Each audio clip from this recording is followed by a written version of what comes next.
Presumptive taxation schemes under Section 44AD of the Income Tax Act is available for small and medium enterprises, that is non-corporate businesses, with a turnover or gross receipts not exceeding 1 crore rupees. At present, 33 lakh small business people avail of this scheme, which frees them from the burden of maintaining detailed books of account and getting audits done. I propose to increase the turnover limit under this scheme to rupees 2 crores, which will bring big relief to a category of assessees in the MSME category. That is to say, anyone with a turnover in business of 2 crores, there will be a presumptive income of 8%. I also propose to extend the presumptive income taxation scheme to all professionals with gross receipts up to 50 lakhs, with a presumption of profit being 50% of their gross receipts. Madam, this for small businesses and all professionals, this will bring tremendous ease in their taxation matters. The final phasing out of exemptions is given in an annexure to the speech. The highlights are as follows.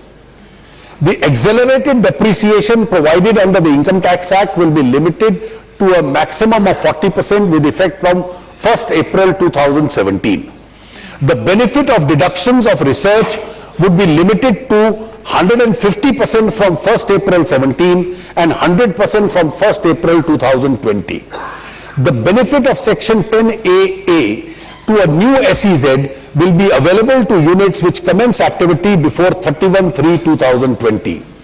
The weighted deduction under 35 CCD for a skill development will continue up to 1/4/2020. The reduction in corporate tax has to be calibrated with additional revenue expected from the incentives being phased out. The benefits of phasing out of exemptions are available to the government only gradually. In the first phase, therefore, I propose the following two changes in the corporate income tax rates.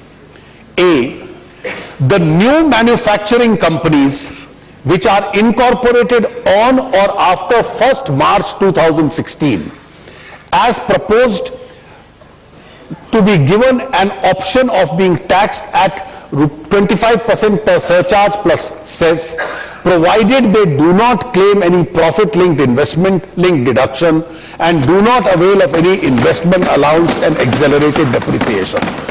Madam, new manufacturing companies will also bring jobs. I also propose to lower the corporate income tax rate for the next financial year of relatively small enterprises companies with turnovers not exceeding 5 crores in the financial year ending March 2015 to 29% per surcharge plus cess. Startups generate employment, bringing innovation, and are expected to be key partners in Make in India program. I propose to assist their propagation through 100% deduction of profits for 3 out of the 5 years for startups set up during April 2016 to March 2019. MAT will apply in such cases. Capital gains will not be taxed if invested in regulated or notified fund or funds and by individuals in notified startups for which they hold majority shares. Research is a driver of innovation, and innovation provides a thrust economic. Propose a special patent regime with 10% tax on income from worldwide exploitation of patents developed and registered in India. In order to get more investment in the asset reconstruction companies, which plays a very important role in the resolution of bad debts, I propose to provide a complete pass-through of income tax to securitization trusts, including trust of ARCs. The income will be taxed in the hands of the investor instead of the trust. However, trusts will be able to deduct tax at source. The period for getting long-term capital gain regime in the case of unlisted companies is proposed to be reduced from 3 to 2 years. Non-banking financial companies will be eligible for deduction to the extent of 5% of their income in respect of provision for bad and doubtful debts. For determining the residency of foreign company on basis of place of effective management is proposed to be deferred by 1 year. I would like to reiterate our commitment to implement the general anti-avoidance rules from 1/4/2017. In order to meet our commitments to the BEPS initiative of the OECD and G20, the Finance Bill 2016 includes provisions for requirement of country-by-country reporting for companies with a consolidation revenue of more than euros 750 million.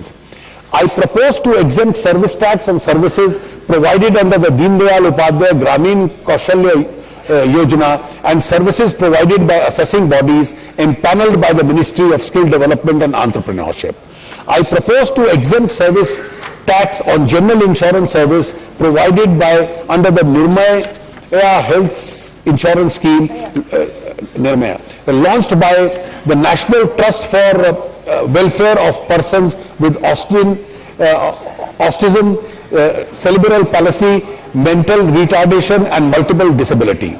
To promote the use of refrigerated containers, I propose to reduce the basic custom duty by the excise duty to them from 5% to 6%.